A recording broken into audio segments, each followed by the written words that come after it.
అల్లాడుపల్లె వీరభద్ర స్వామి శిష్యుడని నేను బ్రహ్మమైతే కానీ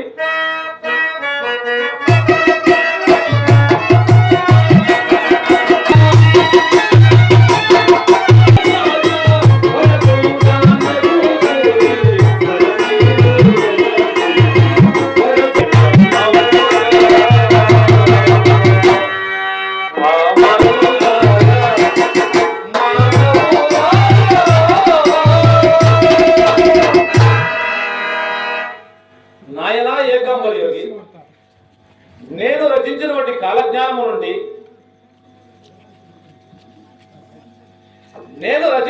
కాలజ్ఞానము నుండి కొన్ని వాక్యములను మీకు మరియు ప్రజలకి వివరించడం సావధానముగా ఆలకిస్తున్నాయి.